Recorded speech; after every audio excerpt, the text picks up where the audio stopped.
Yeah, good morning, everybody. This is Coffee with Derek and Craig. Major Skype issues this morning. Don't know. I think we're getting out and everything, but we didn't even do intro music or anything like that this morning. Kind of messed up, but I don't know what happened, Craig, but we got her figured out now. It wasn't us. Yeah, Makes you want to pull your hair out. that's weird. That's never happened like that before, I don't think. Yeah, it was nuts. Every once in a while, we haven't had that problem ever, where it wasn't coming through and stuff. Hopefully it's kind of sending out to people. We'll do a short little show today, only because I got to head to Orlando. That's always fun, doctors and everything. But no, Craig, I saw a couple of your posts. You went out with the V6, yesterday or day before yesterday? I saw your video. I went out the day before yesterday with the Mind Lab, and then I decided to take the little tool out and go back over the same area. And it was funny, most of the coins, that I found, there's like a little strip right along the sidewalk inside the fence where most of the coins were, and I probably dug, I don't know, 70, 80 coins along there. The other day I got the Equinox picked out one memorial penny, and it was, a copper one, but it was, it was probably 6 or 7 inches deep. And then I could hear all these scratchy signals along there. So I was going along, and I got this one signal, and it didn't sound good. It was like it kept sounding good in one direction, but it was loud. And I got to see what this is. And I opened the hole up. I ended up pulling, I think it was 11 or 12 steel bottle caps out of one hole. Wow. I don't know why. Some of them were stacked on top of each other in the hole. I don't know what, but that was crazy too. But anyway, while I was digging that hole out, I went ahead and dug, every single target out of the thing with my 10-pointer. I saw a clay marble. It was an orange one. It's the second one like that I found in the yard. Is that mineralization on it, or is it from sitting in the ground? I think it's the type of clay it's made out of. Oh, okay. I was curious because I saw a picture of it and it was kind of neat looking. Yeah.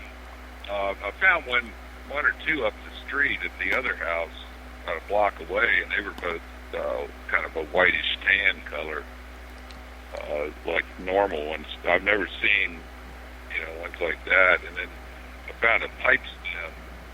It had almost like a bluish color on it, from something in the ground, I guess. But anyway, I got down a little further down, and I got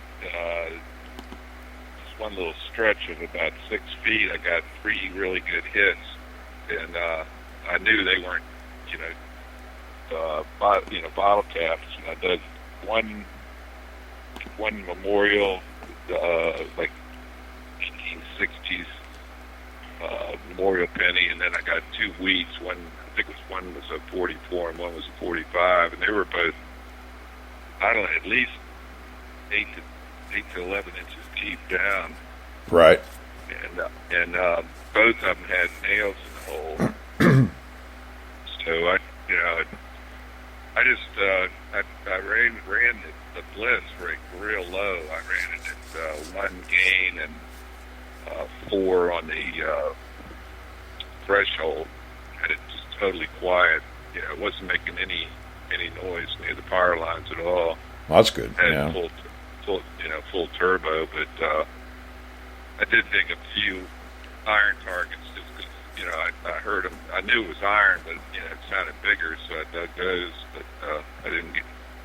I'm hoping for gun parts and pieces of shell and stuff like that. But I'd spent about 6 hours the last 2 days, hunting. But the stuff's starting to slim down. It was amazing how much stuff I pulled out of that right behind my house, right there in that little area between the back steps and the shed. Just, this stuff's so masked in the iron, and there's so many square nails in the yard. It's just unbelievable. Yeah, it's awful. No, go ahead. I'm kind of thinking there might have been a house, like probably right where this one is now, but I don't know for sure. Well, with running these different detectors too, Craig. I mean, it does make a difference in some ways. Where sometimes a particular whatever brand A finds most of the stuff, and then you bring another detector in, and it picks up on stuff that the other ones didn't, and then you switch back and forth, and that's why it's always nice to have a couple of metal detectors. I've done the same thing with the Quest too. When I was running the Quest, I can go over an area, and I said, maybe I should have got that with the Bliss tool. That's no big deal. It's a really shallow target, but it may be the angle you came at it, or because of the fence. When you found those pennies and stuff along that fence line. Yeah. The iron. Bliss is not affected by the. I have a chain link fence, and I can actually rub the coil on the fence and not pick it up, and actually pick up signals. I did that over at my yard over in Alexandria. Mm-hmm. I remember I went over it after we kind of bulldozed a lot of the area out. I cut all the ivy and stuff out, and I rubbed right up against the fence near the sidewalk, and I got this signal. And I dug down, and it was a piece of an epaulet from the Civil War. And I couldn't believe it's like maybe an inch from the wires of the fence, and I was able to pick it up. I knew it was a good signal. I know I did it. I have something buried out. Oh, good. Well, I've been running, and I've been testing the Equinox in 15 kilohertz instead of multi, and it seems to be a pretty good frequency to use. It's a lot of machines have that frequency. It's pretty good for coins and stuff. But I can go 5, 10, 15, 20, and 40 on that machine. I tried it in 20, and I got this one banging signal, and it was a piece of foil. Yeah, that's more of the higher you go, as higher it goes, the lower conductors come through. But I think it was the White's MXT, I think, is running a 15 point something kilohertz on its frequency. And that always did pretty good for me. I mean, it's a good middle of the road between 12 and 15 seems to be, because I think the Quest runs 13 kilohertz, or you can run 13 kilohertz or whatever on it, and it seemed to be a little bit better. It wasn't multi-frequency. It wasn't a multi-frequency detector. Now I think it's the Simplex runs 12. I think it was 12, and I don't know. It was something about that range. It seems to work pretty good. Now you get lower. I've had detectors that ran 2.5 and stuff like that, which is really good on silver, but it's not as good on the low conductors like gold and nickel and stuff like that. And on the older machines. Now these newer ones it's a crapshoot because they got all these, not filters, for lack of a better term, I'm calling it a filter, where they can run one frequency, but it doesn't matter as much, or it doesn't seem like it matters as much in the end product where it used to. If like a GMT from White's was running a 48 kilohertz, which is really high, but you're looking for gold. But it would still work on coins and stuff, but just not as, I didn't think, as good.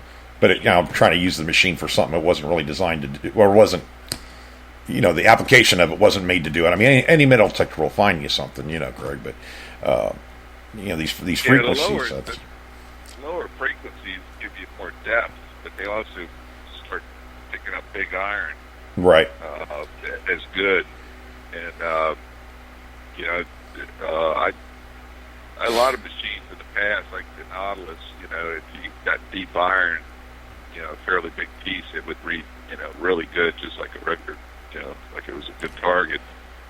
But that, a lot of machines were like that in the old days. But I wonder if they were frequency.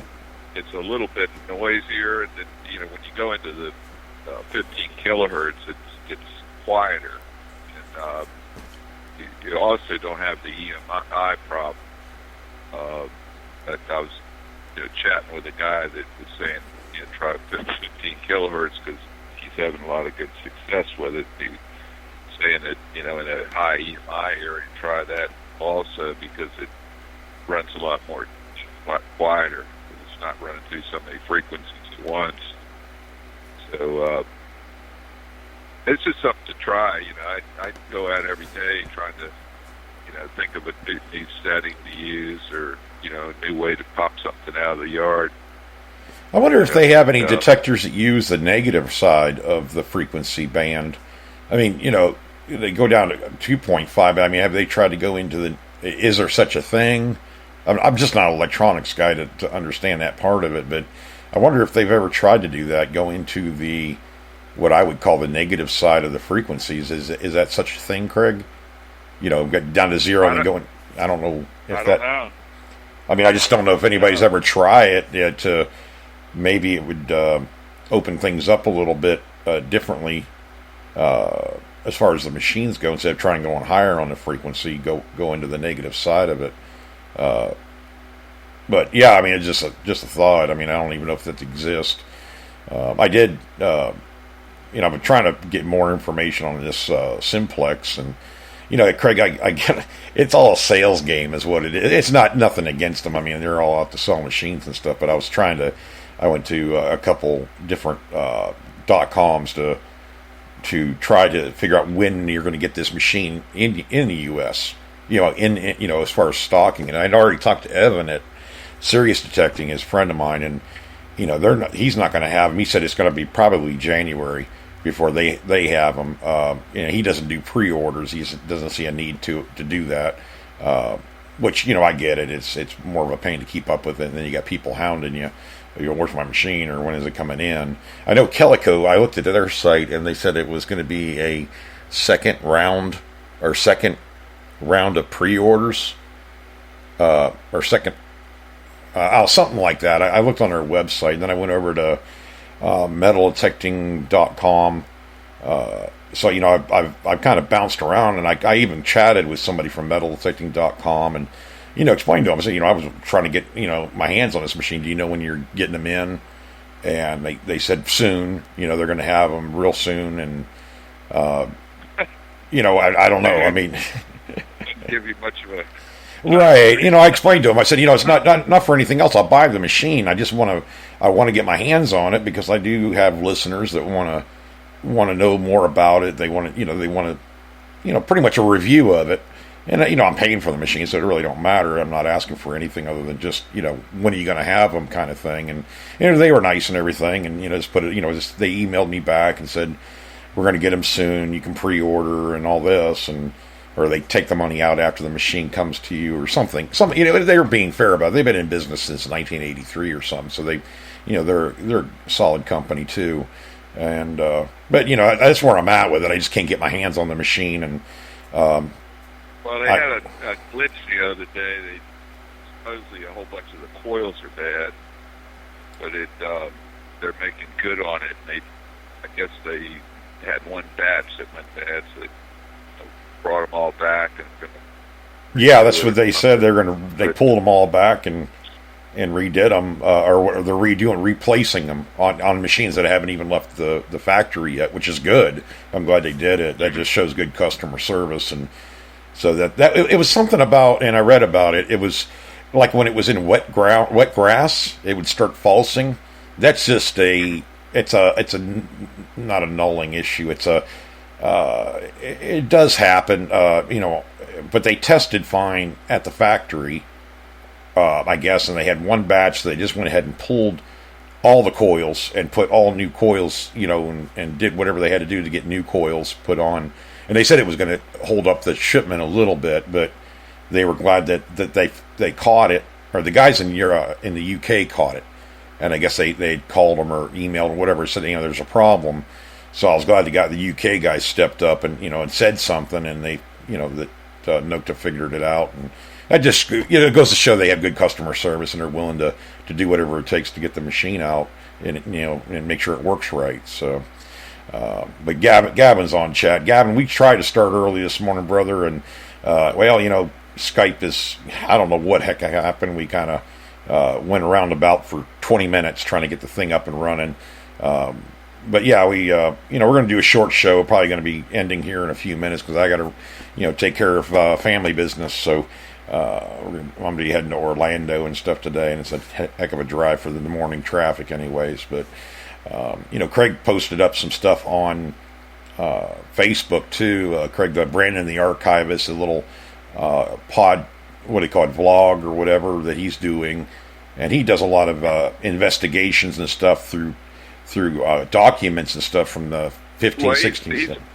He's a professional archivist. Right. He went to school and speaks several, I guess, fair amount of languages and stuff. Mm-hmm. And, he knows all the in and out, the lawyers, and, the permits, and it's very complicated, and there's a lot of bad actors in some of these countries that they deal with. So he's got a lot of stories about it. And they got I guess they got a new project coming up or something, but he basically finds where the galleons had sunk. And yeah, he has all the shipping records and everything he's going through. Yeah, it's pretty interesting. I thought that was pretty cool. Oh yeah, I mean that, and I saw the post you put up there by Dennis O'Connor, and Dennis O'Connor and Dave McMahon. They used to do a show Detecting Lifestyle, and that's where Craig and I first kind of got interested in podcast radio, is by listening to their show, and Craig had been on their show, one of the first people ever on their show back in the 2012 or 13. Dave contacted me, and we did a couple test shows. We did like one test show just to see how it would work, and then I did several shows. I did one with Tim Glick, and but that was that got wild. Yeah, that was pretty cool though. That was it was kind of R-rated some of the time, which, yeah. But it he got up where we had like 5,000 or 6,000 people on Detecting Lifestyle page. Yeah, they were listening live too. I mean, they had like 2,500 listeners at one time, and some, that was really cool. He got kind of burned out on it, but they're thinking about bringing it back up. But they if you go on the Detecting Lifestyle page on Facebook, they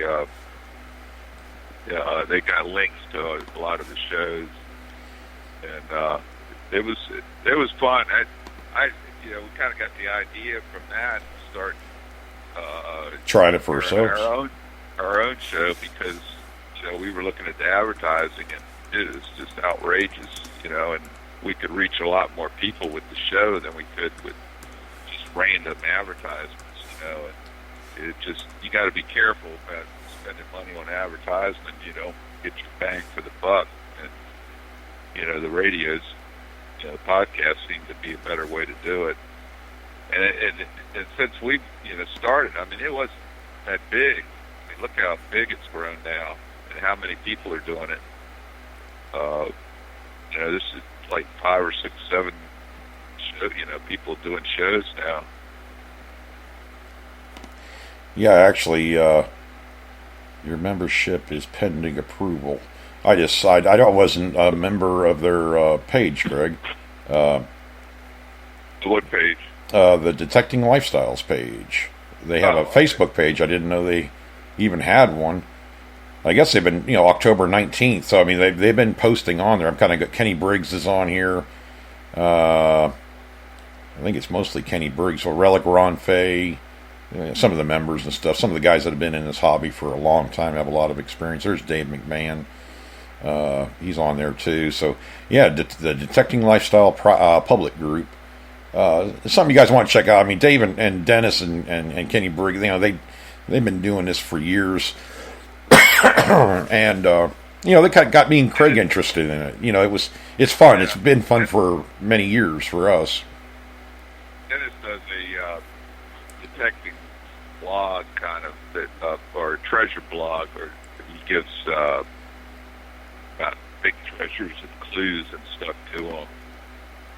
It's pretty interesting, and trying to figure out different signs that people leave, to show where the treasure is, things like that. So he's, I think, out in Arizona. And he was into gold a lot out there and stuff, and a real interesting guy. He knows a lot about the hobby and a lot about treasure hunting and stuff. And Kenny is a long-time White's guy that he's got a White's dealership, I believe, or a metal detecting business up in Wisconsin. And I think he's been hunting about 40 years or something, and pretty much a White's guy all the time. But yeah, he's got a place. It's called Ground View Metal Detector Sales and Rental. I think that's what you're talking about, Kenny. Right. I'm glad to see him out. I mean, he has a video up.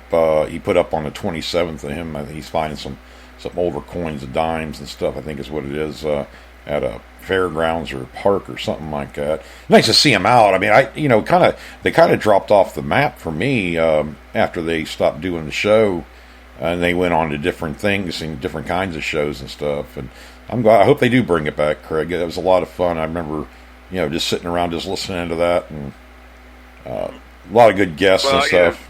Yeah. I saw a post by Dave.